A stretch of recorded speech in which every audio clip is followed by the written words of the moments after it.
en la diapositiva que aparecía en el Power, causas económicas, causas de tipo sociales, políticas y religiosas también. ¿Verdad que hay? Roma vive una transformación y comienza a haber un corrimiento del eje fundamentalmente político, institucional, de Occidente hacia Oriente.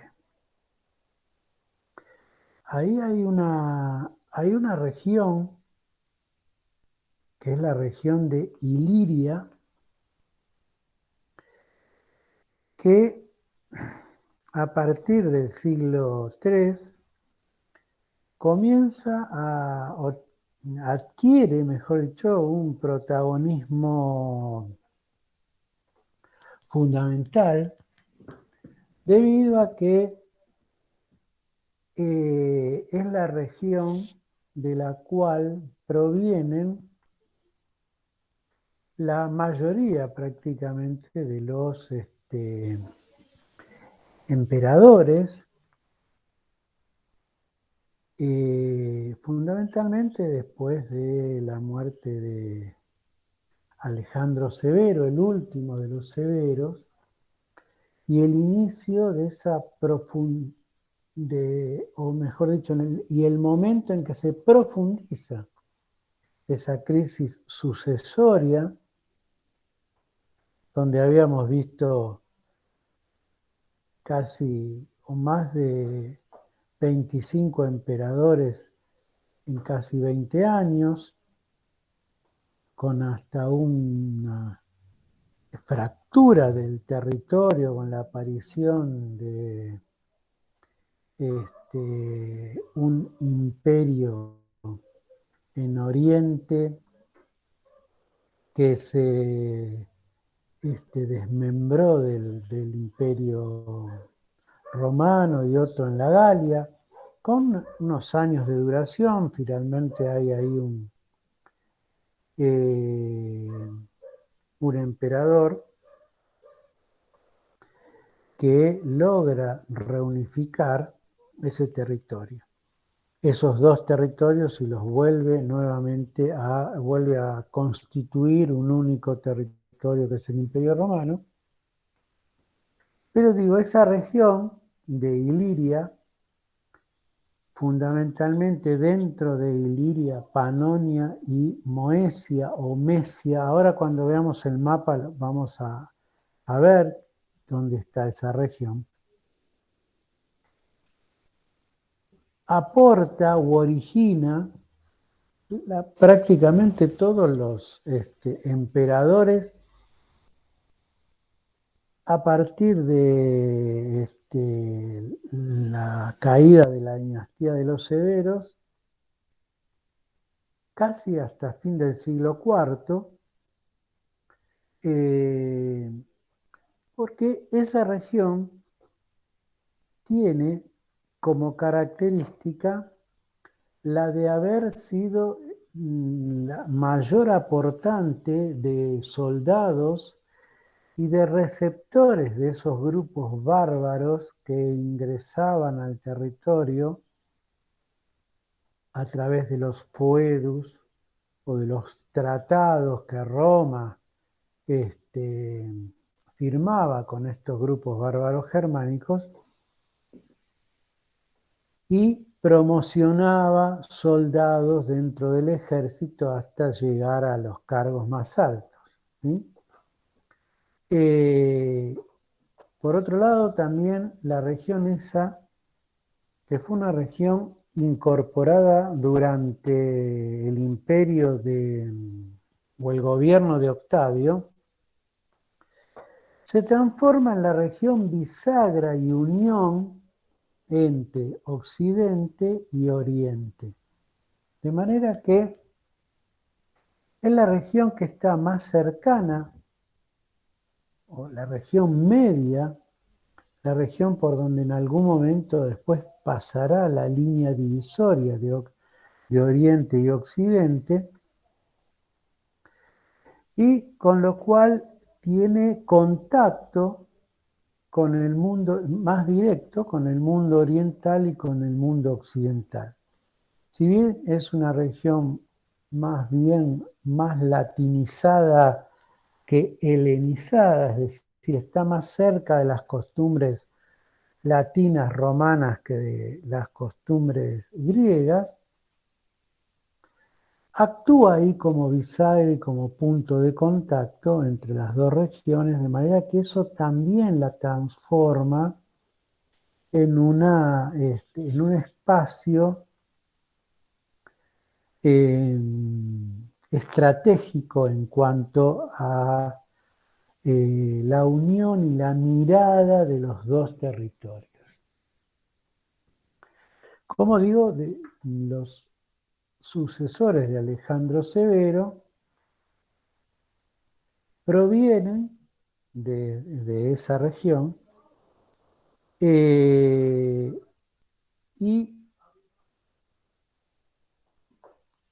siempre apoyados por la fuerza militar, acceden al gobierno, como habíamos dicho, algunos en tiempos, su tiempo de ejercicio del poder político es muy corto, muy perentorio, porque viene otra reacción de otra legión, y esto lleva a la lenta descomposición de lo cultural directamente. ¿Sí? Hay una descomposición política, institucional, económica, hasta que dijimos en el 284, Diocleciano es elegido por la misma vía, es decir, por proclamación de sus legiones, como nuevo emperador,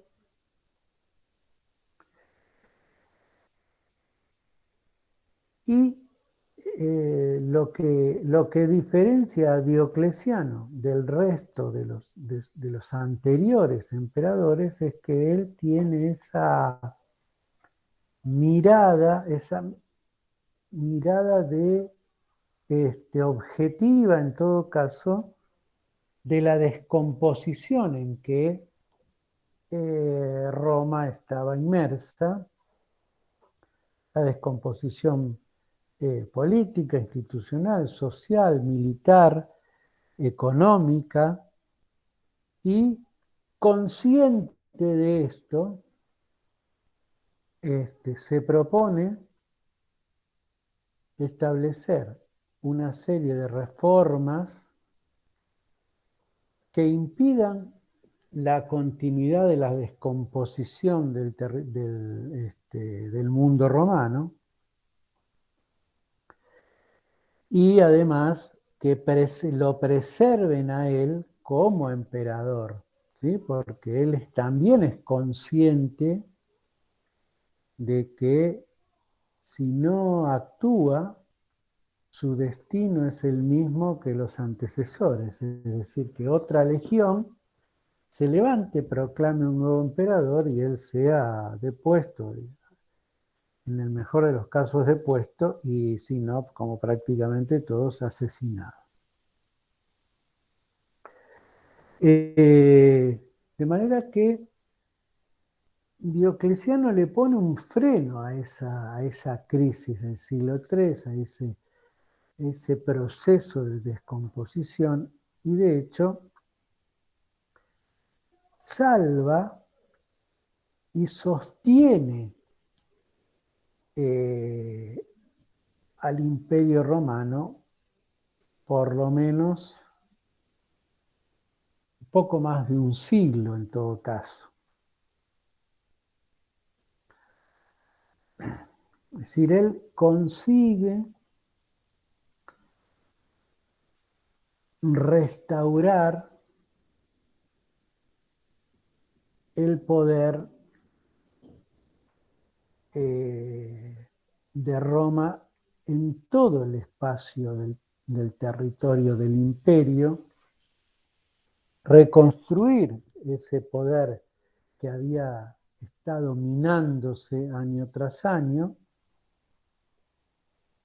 y volver a darle fuerza o impulso a la cultura romana, al mundo romano, ¿sí? Así que Diocleciano, en cierta forma, salva la caída del Imperio Romano y lo restaura hasta por lo menos un poco más de un siglo en lo que tiene que ver a la unidad, y después ya finales del siglo IV, ahí se va a dividir definitivamente el territorio del imperio en occidental y oriental, y ahí ya los caminos y las realidades se marcarán distintas entre uno y otro.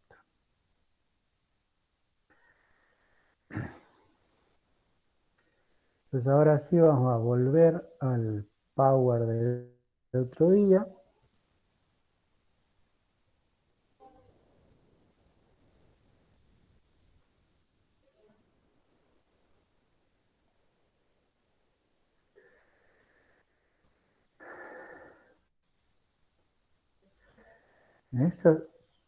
Con esto habíamos terminado.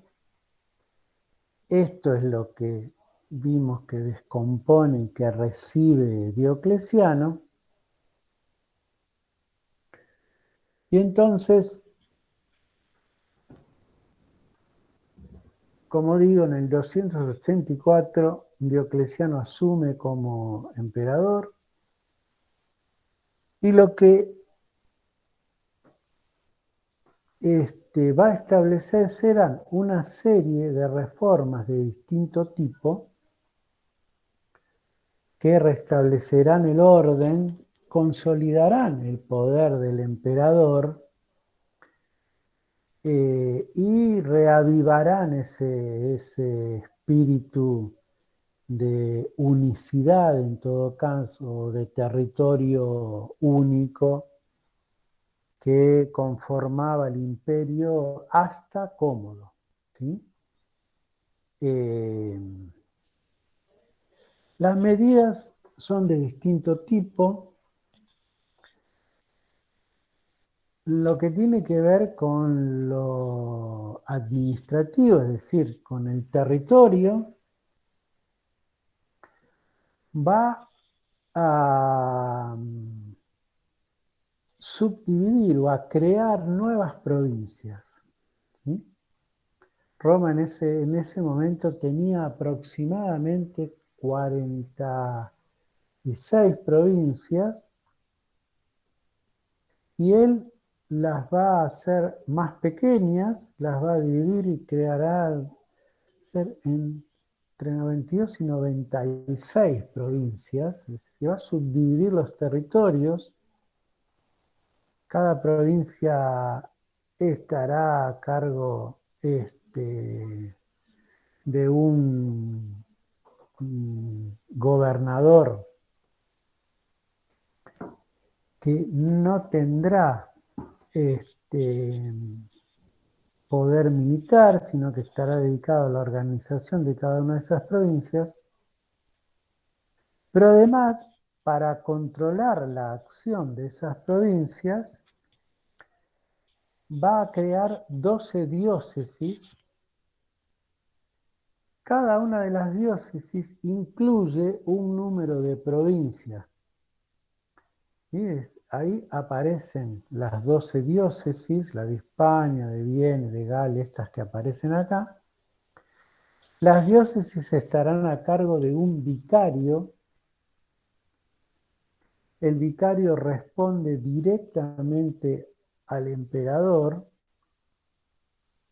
y la función del vicario es controlar la acción de los gobernadores de las provincias que pertenecen a cada una de esas diócesis.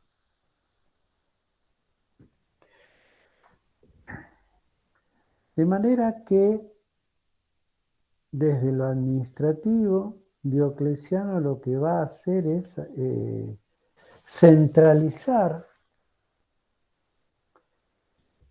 ese control y generar una dependencia directa de todo el territorio en el emperador, ¿sí? A través de sus vicarios que responden directamente a él.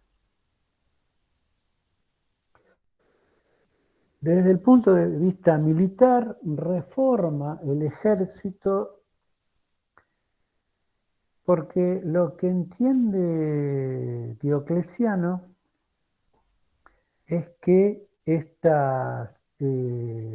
las legiones estaban muy consustanciadas, en todo caso, si quieren, con la frontera y el espacio en donde estaban asentadas, porque cada legión tenía asignado un espacio, sobre todo las legiones que tenían que ver con el Rin y con el Danubio.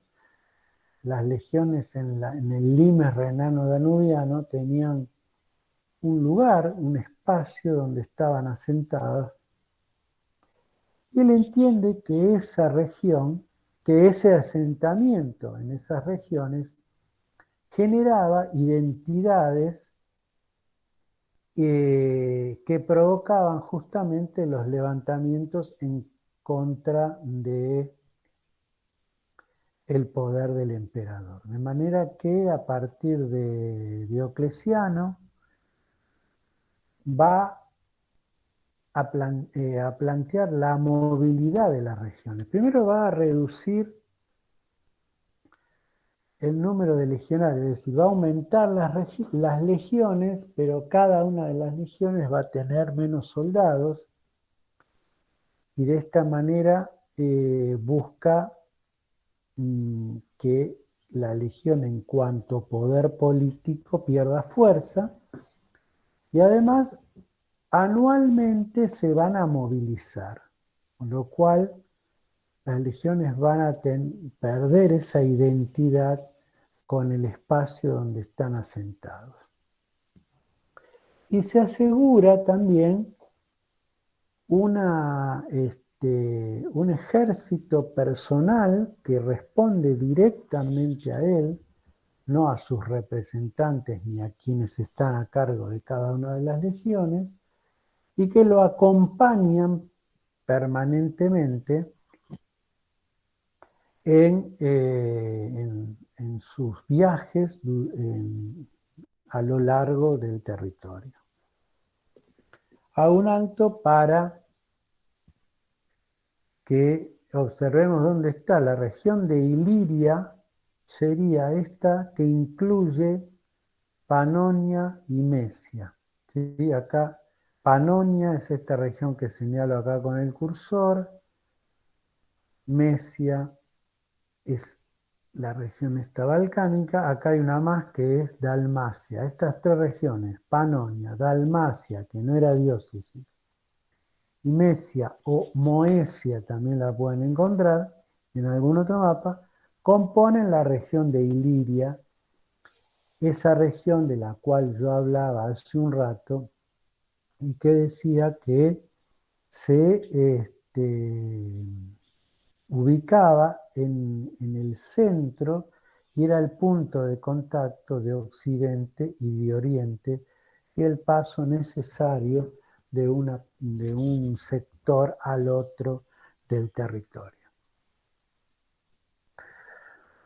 Vuelvo a la reforma. Desde el punto de vista económico, la crisis económica por la que atravesaba el territorio, el mundo romano, era muy grande, la devaluación y la inflación era enorme, afectando fundamentalmente a la economía de los más pobres, pero también afectaba a la economía del emperador, dado que los niveles de recaudación habían bajado muchísimo porque la moneda se había depreciado mucho. Con lo cual hay un cambio de moneda y establece un tipo de moneda con un valor relativo de oro más alto, por lo tanto, y también lo mismo pasa con la moneda de plata, por lo tanto consigue una apreciación de la moneda, ¿sí? La moneda al tener mayor cantidad de oro o de plata en su acuñación, se aprecia. Y en cuanto a la inflación, establece por primera vez en la historia de la humanidad un control de precios, es decir, esto que están luchando ahora y que tanta idas y vueltas nos trae a nosotros los argentinos. Bueno, Diocleciano ya lo ensayó durante su gobierno en el 285, establece una lista, ¿sí?, de productos al modo de precios cuidados como tenemos ahora, una lista de productos con un valor. Los productos, por supuesto, son los productos básicos, es decir, los productos que consume la mayoría de la población y que no pueden ser comercializados más allá del valor que está establecido.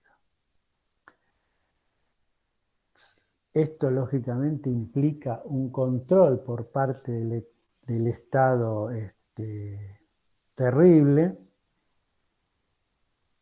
y no escapa en este sentido el mundo romano de esta época de los desabastecimientos y la aparición de mercados negros, ¿sí?, por la venta de estos productos a un precio distinto. Pero buscó de esta forma, a través de la apreciación de la moneda y de la lista de precios máximos, frenar la inflación y detener la caída del poder adquisitivo, no solo de los sectores más populares, sino también de recomponer las arcas fiscales del imperio. Profesor, una duda. Sí. Todo esto que produce la inflación, ¿no?, en Roma, también se debe en parte a como que siguen creando estos nuevos como gobernadores que Virgen dijo cuando se empiezan a dividir las diócesis. No, a ver, no entiendo la pregunta. Graciela. Claro, que Hola. lo que produjo esta inflación, Sí. el haber dividido en diócesis esas provincias. No. La inflación lo produce todo el proceso de... Él recibe esa inflación. ¿Sí? Es decir, es cierto que las reformas administrativas generan una estructura burocrática estatal mucho más grande, ¿sí?, porque Sí. aparecen cargos que no existían, como el vicario, por ejemplo. Pero, por otro lado, la inflación es una herencia que recibe Diocleciano como lo habían recibido los emperadores anteriores, ¿sí? El tema es que, en general, esa falta de ingresos en las arcas fiscales del imperio, los emperadores anteriores trataban de paliarla a través del aumento de impuestos, lo que genera mayor crisis o mayor inflación. Por lo tanto, bueno, él busca otra forma de combatir la inflación, que es a través del establecimiento de precios máximos, como digo, ¿sí? Bueno, Y en cierta forma consigue de alguna forma reorientar la economía del imperio a partir de estas medidas. Digo, en materia religiosa, Diocleciano va a iniciar la última gran persecución del cristianismo, muy también influenciado por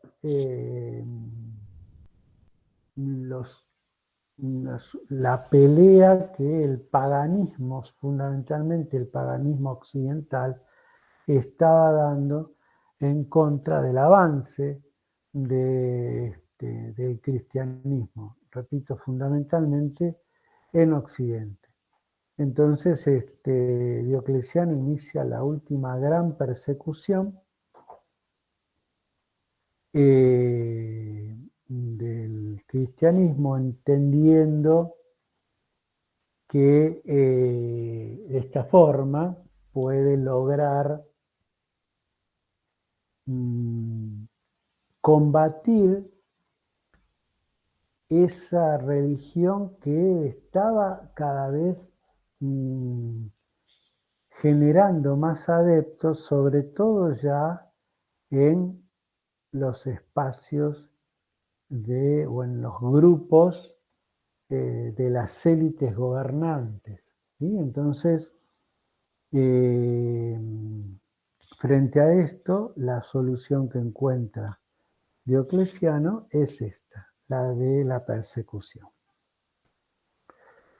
Pero quizás la gran reforma o la reforma más importante que lleva adelante Diocleciano es lo que titula este mapa, que es la tetrarquía. Y Diocleciano también entiende que una forma de detener, más allá de las medidas que había tomado con el ejército, del control de las regiones a través de una subdivisión de las provincias y de la creación de las diócesis, Diocleciano entiende que el control del territorio por parte de ese Estado imperial centralizado en su figura tiene que estar o tiene que tener una presencia mayor de quien represente la figura del emperador o esté cercano a la figura del emperador. Y entonces crea un modelo que termina llamándose la tetrarquía. Tetra quiere decir 4, un poder de 4, que se establece, lo inicia en el 286 y finalmente se establece en el 295. ¿En qué consiste este modelo? Primero, en dividir el territorio en oriental y occidental, con una línea divisoria imaginaria que pasa por donde aparece ahí la diócesis de Panonia. Ahí estaría esa línea que divide de Panonia hacia el Atlántico en imperio o mundo romano occidental, y de Panonia hacia el Mar Negro o el Ponto Euxino, como lo llamaban los romanos, mundo oriental o imperio romano oriental. A cargo de cada uno de estos territorios iba a haber un Augusto.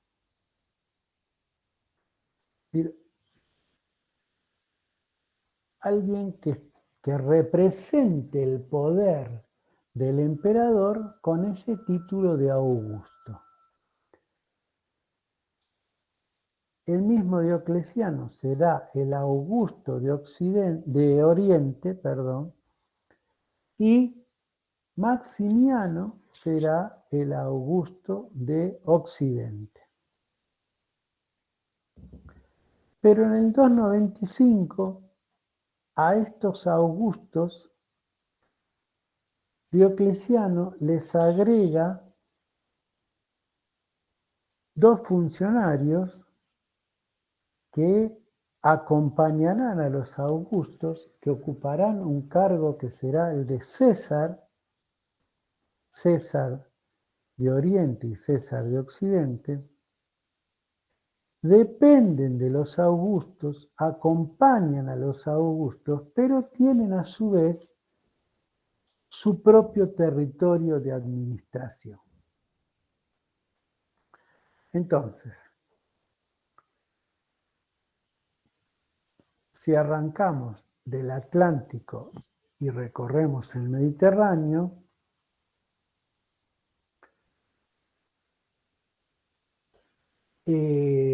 lo que sería la diócesis de España, de Vienne, de la Galia y de Britania, junto con el norte de África, o sea, todo lo que aparece en color verde claro, que es esto, sería el territorio administrado por Constancio Cloro. Constancio Cloro es César de Occidente. Todo lo que aparece en amarillo, la diócesis de Italia y de África, serían el territorio de Maximiano, ¿sí? Que es el Augusto de Occidente. El territorio que aparece en lila serían el territorio, sí, del César de Oriente, que es Galerio, y el territorio que aparece en verde oscuro sería el territorio de el Augusto de Oriente, que es el mismo Diocleciano. Es decir, el territorio de Roma queda dividido en dos grandes partes, Occidente y Oriente, y a su vez, en cada una de esas partes hay un Augusto y hay un César. A su vez, cada una de esas partes tiene un territorio que está directamente administrado por el Augusto, como es el de Maximiano y el de Diocleciano, y otro territorio que administra el César, como son el de Constancio Cloro en Occidente y el de Galerio en Oriente. Pero esos Césares dependen de cada uno de los Augustos. Y a su vez, en esta organización tetrárquica, acá están los cuatro, los dos Augustos y los dos Césares, en esta organización tetrárquica, Diocleciano se reserva en la escala de poder un espacio más importante que el resto, es decir, no son los dos Augustos iguales, sino que entre Maximiano y Diocleciano, Diocleciano está en un espacio de poder más importante, ¿sí? De hecho, Diocleciano asocia su figura a la de Júpiter y Maximiano asocia su figura a la de Hércules para dar a entender, digo, desde lo simbólico, que el poder de Diocleciano es más importante que el poder del Augusto de Occidente.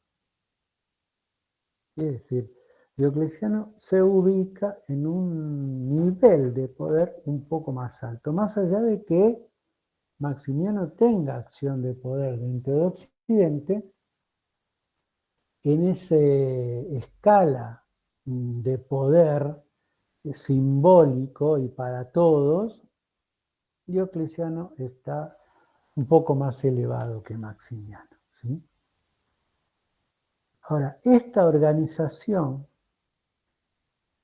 lleva a la constitución finalmente de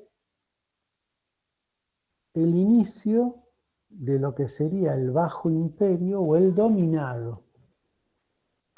El término dominado viene, como habíamos dicho, de dominus, de señor, donde ya en realidad, también lo habíamos dicho, la forma en que se manejaban los emperadores durante el siglo III y antes, incluso durante el siglo I y el siglo II, hubo emperadores o príncipes que se manejaban como dominus. A partir de ahora,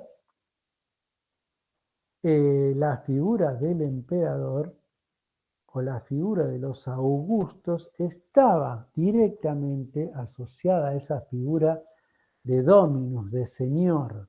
Es decir, esa figura asociada casi directamente a una divinización, con todo ese protocolo que habíamos descrito la semana pasada de no mirarle a la cara, de arrodillarse frente a él, representarlos, a muchos de ellos se los representaba como detrás de un lienzo o de una cortina, porque había hasta cierta invisibilidad o cierta negación a poder verlos o representarlos, lo que significaba, digo, en lo simbólico, en lo imaginario, esa concepción del emperador, ¿sí?, como señor, ¿sí?, como distante del resto de la población. Los demás eran súbditos y dependían directamente en todo de la imagen del emperador, en el caso de los Augustos.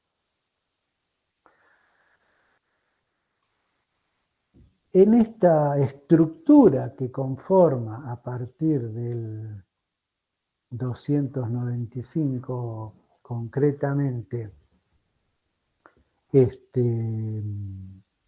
Diocleciano, además hay una asociación familiar entre el César y el Augusto. Los Césares se casan con las hijas de los Augustos, porque en esta búsqueda de ruptura, de elevación al cargo de emperador gracias a la fuerza militar, lo que trata de buscar Diocleciano es conformar una familia imperial, es decir, trata de buscar o asegurar la sucesión y la descendencia. Es decir, si el César está emparentado con el Augusto, en el momento en que los Augustos no estén, los Césares lo sucederán directamente y nombrarán, pasando a ser Augustos, y nombrarán a sus futuros Césares, que también van a estar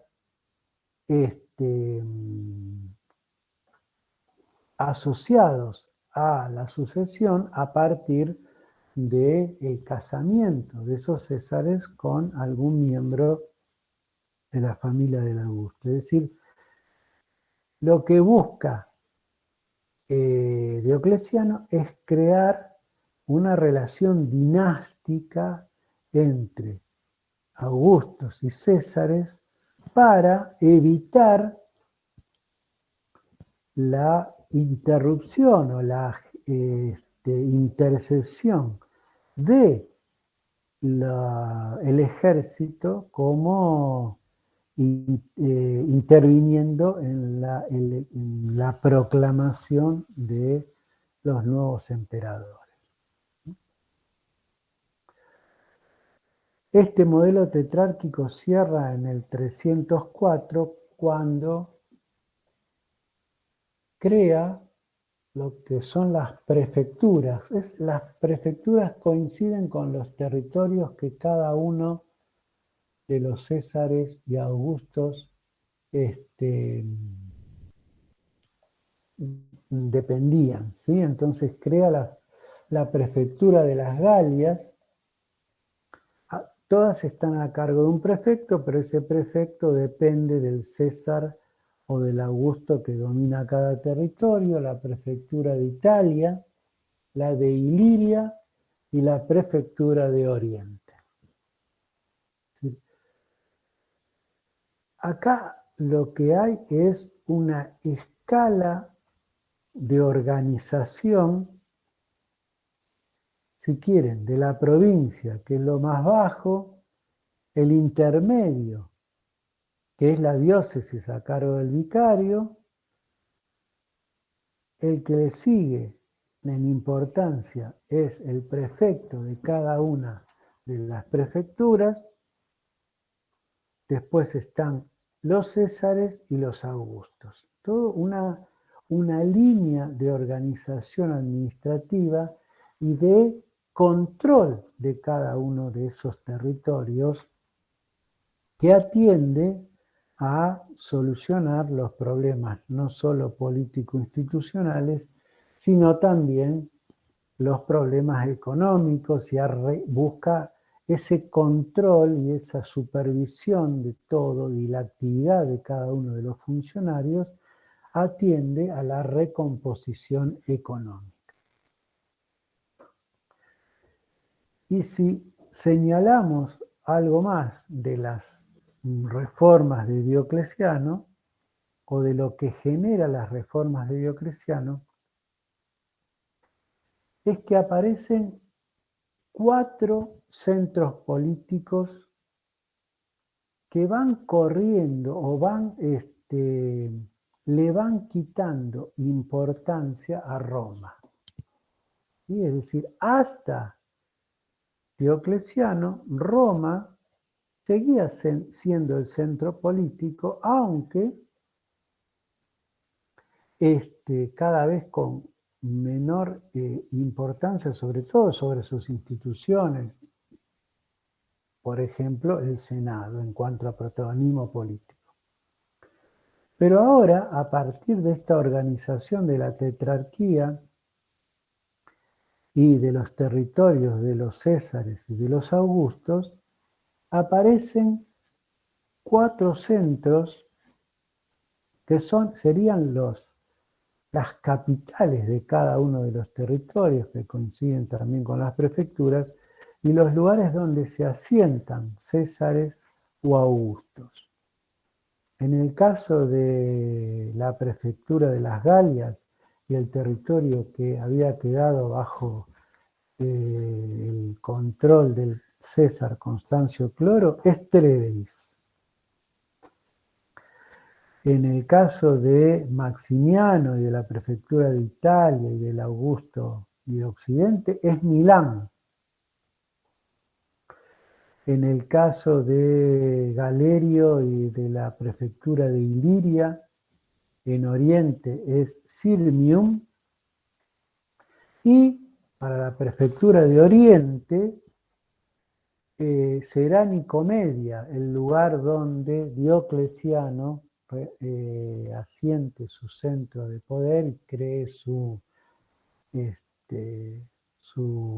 centro, digo, de control del territorio. Estas 4 ciudades, Treveris, Milán, Sirmium y Nicomedia, se convierten entonces en los centros políticos del territorio diseñado por Diocleciano y desplazan el eje central que era Roma. A partir de ahora, Roma perderá protagonismo.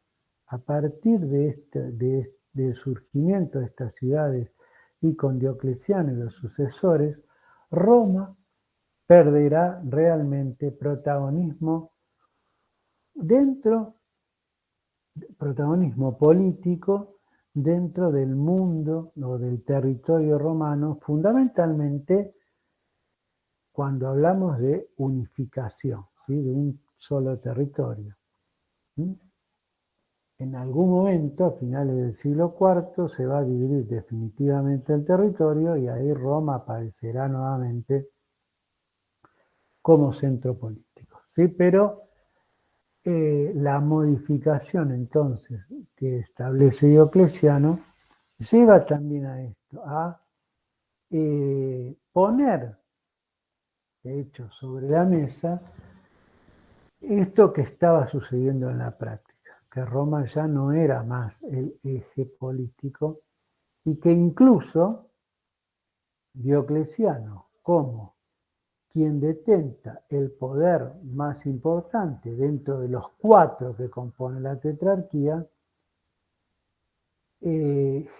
centra su espacio político y de poder en Oriente, ¿sí? En Nicomedia, es decir, a Oriente se traslada ese centro político.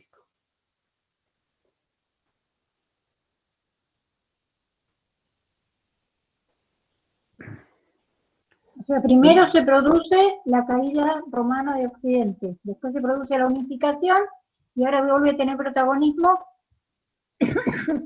del lado de Occidente, ¿no es cierto? Así, sintetizando a grosso modo. ¿Por qué decís la caída romana de Occidente? No, estás en silencio, estás muteada. Cuando muere Augusto, o sea, cuando muere Octavio, ahí se produce la caída. No. Cuando muere Octavio, lo sucede Tiberio, Calígula, no. Roma sigue siendo el centro político, hasta Cómodo sigue siendo el centro político. Después se empieza a desajustar esto, ¿sí?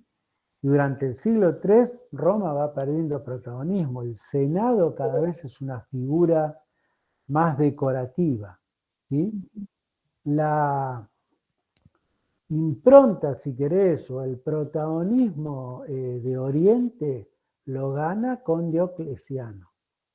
¿Sí? Ahí sí. ¿Mm? Ahí está. Pero durante los 2 primeros siglos, Occidente y Roma siguen siendo el gran centro político. Ah, ¿Sí? bueno, me Bien. había confundido, porque primero vi que había caído, No, no caído, pero que había perdido un poco de poder cuando muere Octavio. Después veo la unificación y me confundí. No, Roma no. En todo caso, digamos, lo que sucede, no a la muerte de Octavio, sino cuando la dinastía Julio-Claudiana, con la muerte de Nerón, no tiene sucesores, lo que no aparece es una familia latina, porque dijimos que aparecían los provinciales ahí, pero Roma sigue manteniendo protagonismo. Hasta ahora. Ah, Diocleciano abdica, junto con Maximiano, ambos Augustos abdican en el 305. Abdican en favor de sus césares, de los césares, que pasan a ser augustos, y los augustos elegirán a nuevos césares. Tanto Diocleciano como Maximiano se retiran de la vida pública y fallecerá al poco tiempo. Ahora, esto que había imaginado Diocleciano de la sucesión de Césares o de Augustos y de los Augustos dirigiéndonos a los Césares que reemplazarán, se da en la primera, es decir, cuando ellos dejan de ser Augustos y los suceden sus propios Césares. Pero rápidamente ahí se desata un enfrentamiento por apetencias políticas y de poder entre Césares y Augustos de Oriente y Occidente, que se van eliminando entre ellos, se van enfrentando. Finalmente quedan dos personajes que sobreviven a toda esta sucesión y enfrentamiento. Uno se llama Licinio, que es quien queda con poder en Oriente, y el otro será el hijo de Constancio Cloro, quizás el personaje más importante a partir de ahora en el siglo IV, que se llama Constantino, será conocido como Constantino el Grande. El Constantino y Licinio quedan como dueños del poder de Oriente y Occidente, se enfrentan y finalmente Constantino vence y a partir del 324 quedará como dominus único, es decir, vuelve nuevamente la unificación del poder bajo la corona o la figura de Constantino. Constantino reunifica ese poder repartido en la tetrarquía en una sola persona.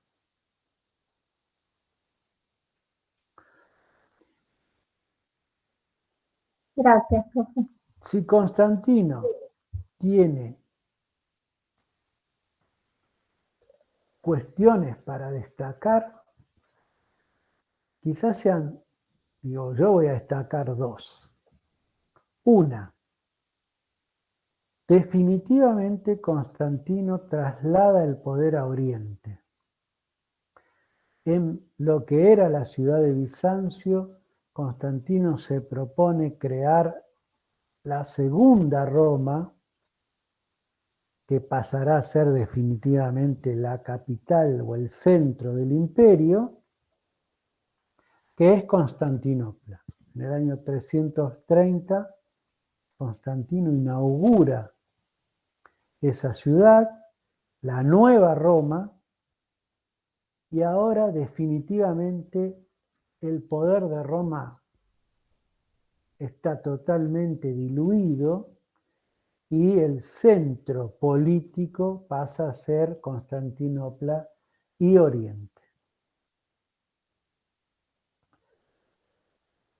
Y lo segundo por lo cual podemos destacar a Constantino es porque a partir de él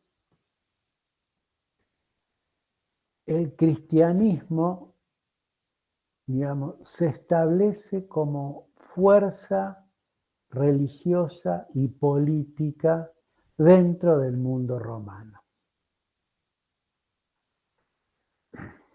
Y acá hago un alto con Constantino y vemos algo de cristianismo, ¿sí? Algo habíamos adelantado la semana pasada. A ver, Roma, ¿qué pedía o qué le exigía a los pueblos a los cuales conquistaba? Hombres, libertades y tributo. Hay un autor que se llama León Homo que dice esto: Roma le exige hombres, libertades y tributo a los pueblos que conquista. Por lo cual, no se mete con sus organizaciones internas, sus cuestiones internas, y ni siquiera se mete con su religión. ¿Mm? En el caso de los judíos,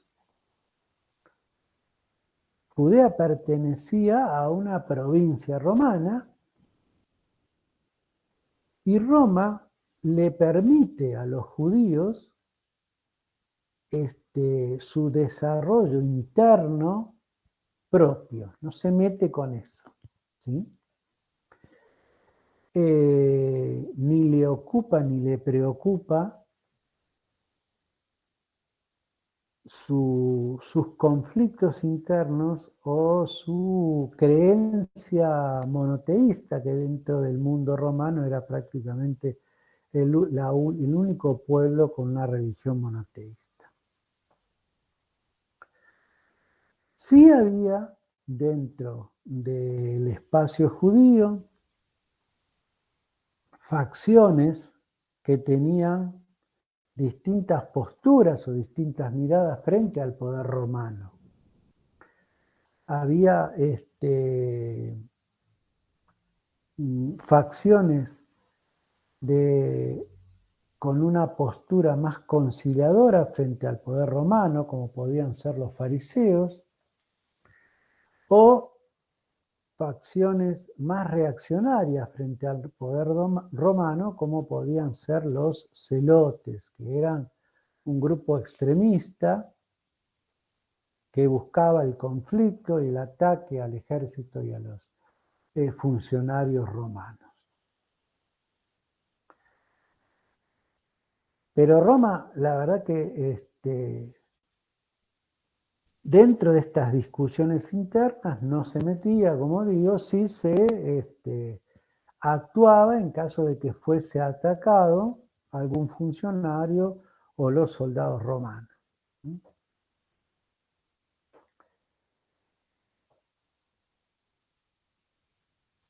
¿Cuál es el conflicto? ¿Por qué, si Roma no se mete con ninguna religión,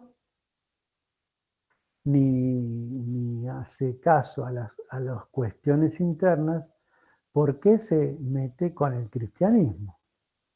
Y de hecho, en realidad, en principio se mete con los judíos, porque para los romanos el cristianismo y el judaísmo es exactamente lo mismo, no hay una distinción entre lo que es el judaísmo y lo que es la prédica del cristianismo. Ejemplo de que no se mete con eso es el pasaje evangélico donde Pilatos se lava la mano frente al conflicto entre Jesús y Barrabás. ¿Sí? No sé si esto lo tienen ustedes, aunque sea de oídas. Bueno, Barrabás era un celote, Barrabás era un reaccionario, Barrabás era un personaje que estaba en contra pero abiertamente en contra del dominio de los romanos y luchaba por sacar ese dominio de Judea.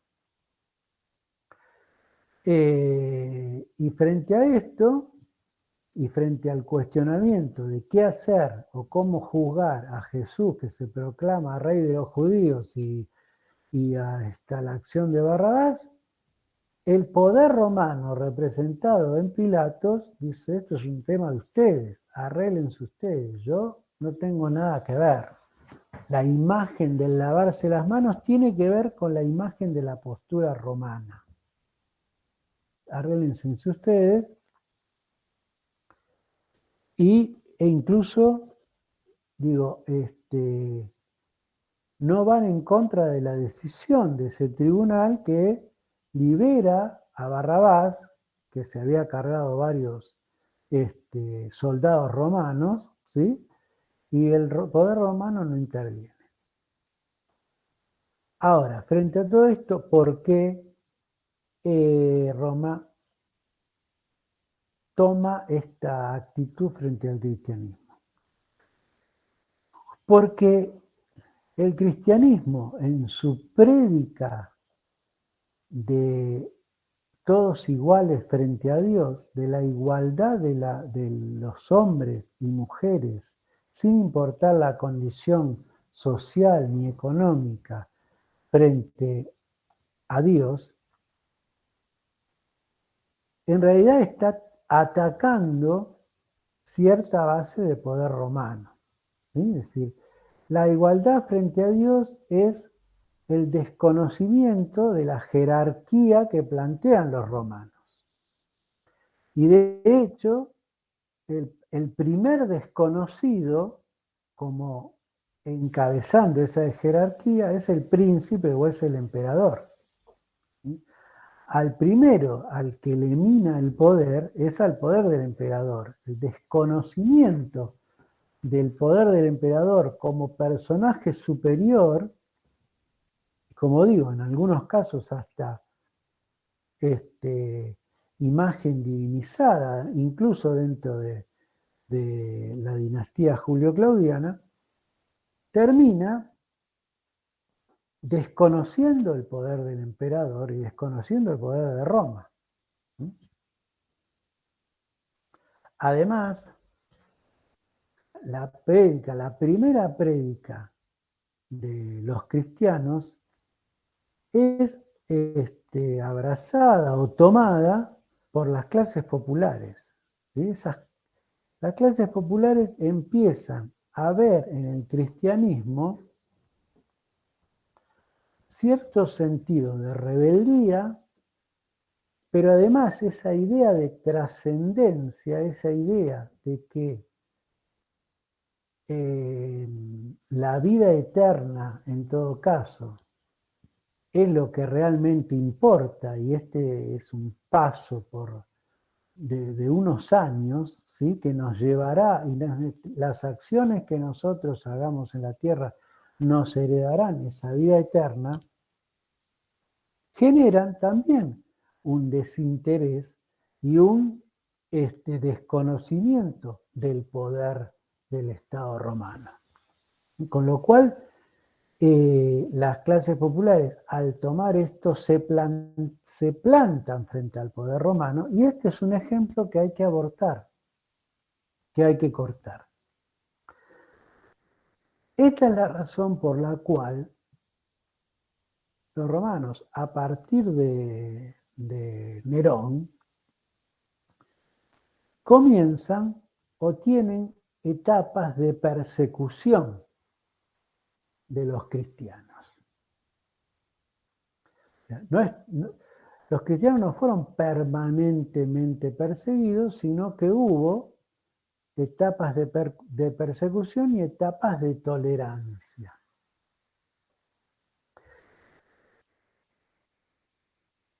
Esta ida y vuelta de la política romana frente a la mirada del cristianismo permitió el avance de la prédica del cristianismo, y así como las clases populares abrazaban rápidamente como una tabla de salvación a su situación económica y social el mensaje del cristianismo,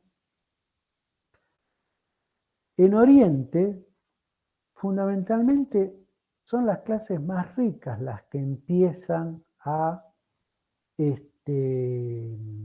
convertirse al cristianismo. ¿Por qué? Porque la primera prédica de los cristianos en Oriente, en general, fue hecha por los continuadores de Jesús, en todo caso, fue hecha en griego. Y el griego era un idioma de la intelectualidad oriental. Con lo cual, quienes entendían esta prédica, porque entendían griego, abrazan el cristianismo, están asociados con las clases más elevadas intelectualmente y en contacto con las élites más poderosas política y económicamente. De manera que en Occidente las clases populares son las que son la base del cristianismo, en Oriente las clases o las élites más económica y políticamente más asentadas son las que van abrazando esta nueva religión. Llega un momento, hacia principios del siglo IV, que la difusión del cristianismo había ganado enorme cantidad de adeptos. Es decir, la religión cristiana era una religión tomada y practicada por un número enorme de la población romana. Sobre todo, como digo, en Oriente. Y acá aparece Constantino. Constantino finalmente se convertirá al catolicismo, se convierte, algunos autores dicen 5 minutos antes de morir, es decir, muy poco antes de morir, Constantino se convierte al catolicismo. Sin embargo, Constantino propicia la libertad de cultos. En el año 313 se firma lo que se llama el Edicto de Milán. El Edicto de Milán establece la libertad de cultos, es decir, que todo ciudadano romano puede practicar el culto que quiera. Con lo cual, el cristianismo ingresa dentro de este mundo de posibilidades como un culto más. Sin embargo, el Estado, a través de Constantino, empieza a favorecer al cristianismo en relación con lo que desfavorece al paganismo. ¿Por qué lo hace? Bueno, porque Constantino tiene su mirada en Oriente, definitivamente se va a instalar en Oriente, en Constantinopla. Y como digo, las élites poderosas y económicamente en Oriente para comienzos del siglo IV son marcadamente cristianas, son marcadamente cristianas. De manera que volcarse hacia el cristianismo para Constantino tiene una razón política.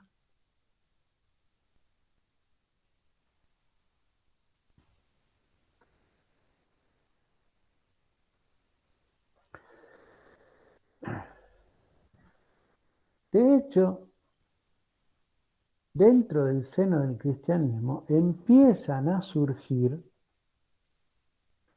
formas de interpretación del mensaje de Jesús distintos.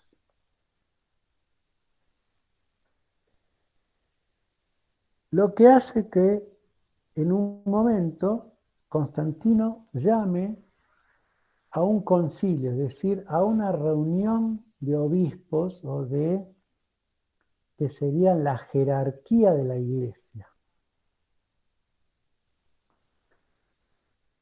En el 325 se reúne lo que en Nicea, en la ciudad de Nicea, un concilio de obispos o de jerarquía eclesiástica y se establece la ortodoxia cristiana. ¿Qué es la ortodoxia cristiana? El concilio de Nicea establece que de todos los escritos de la vida y del mensaje de Cristo que hay, los evangelios, ¿sí? Hay 4 que son los reales. El de Marcos, el de Mateo, el de Lucas y el de Juan. Es decir, a ver, los evangelios de la ortodoxia cristiana son un acuerdo, una convención. La ortodoxia es una convención. ¿Sí?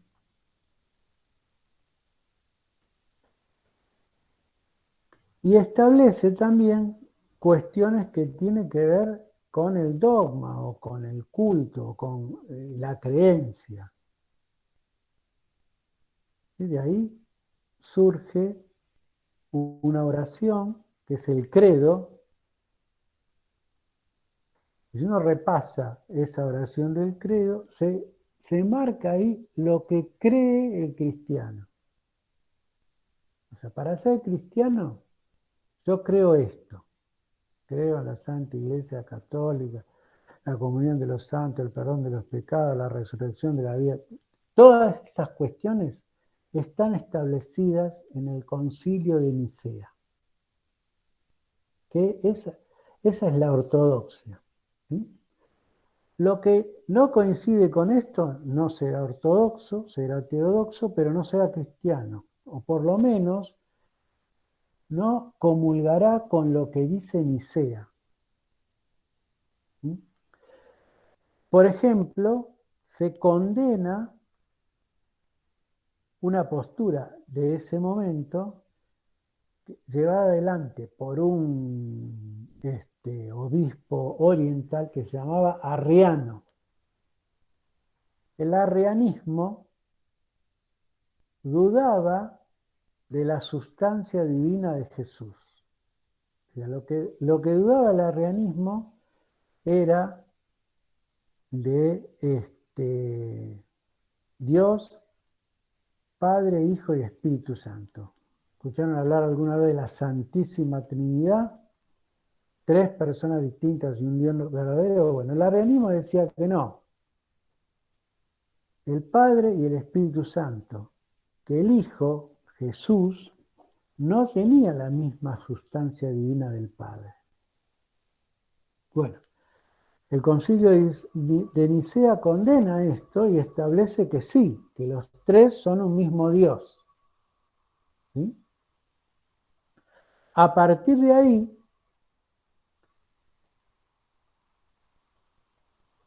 se crea esta ortodoxia, digo, y los que comulgan o creen o coinciden con lo que dice Nicea, que serán los niceanos, serán los católicos.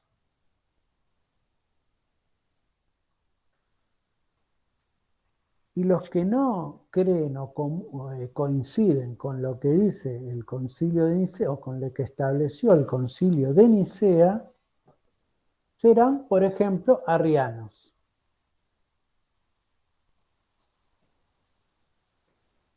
Es decir, termina constituyendo la Iglesia oriental, porque el arrianismo se hace más allá de esto, se hace más fuerte en Oriente y los nicianos se hacen más fuertes en Occidente.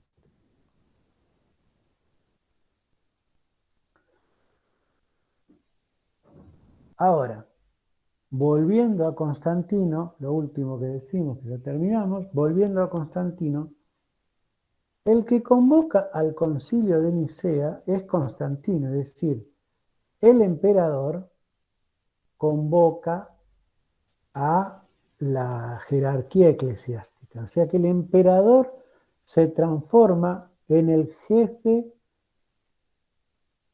de la iglesia, pero es una jefatura terrenal, no es el papa.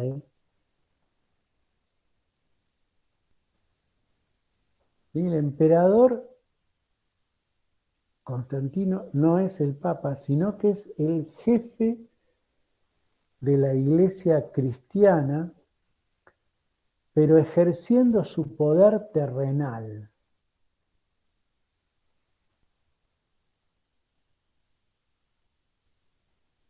En la próxima clase vamos a ver cómo aparece la figura del Papa. ¿Y por qué en Roma la figura del Papa? Muerto Constantino, prácticamente todos los sucesores hasta finales del siglo IV serán cristianos, salvo uno que se llamó Juliano, que trató de apoyarse en el Senado de Roma, que era todavía pagano. Los reyes que siguieron a Constantino serán, como digo, cristianos, hasta que el último de los emperadores en un territorio unificado se llamó Teodosio. En el 380, con un edicto, que es el edicto de Tesalónica, establece el cristianismo como religión oficial del Estado romano y persigue a las otras religiones, en especial al paganismo. Se da vuelta la ecuación. El paganismo había perseguido durante siglos al cristianismo. A partir del 380, el cristianismo es la religión oficial del Estado y el paganismo es perseguido. Con Teodosio, que en el 395, cuando muere Teodosio, divide finalmente el territorio entre sus dos hijos. Arcadio será el emperador, el Augusto de Oriente, y Honorio será el emperador o el Augusto de Occidente. Y ahí ya no hay más unificación, porque Occidente ya va caminando hacia su ruptura definitiva. Entonces, la clase que viene retomamos un poco esto y vemos lo que serían los motivos de la caída del Imperio Romano Occidental.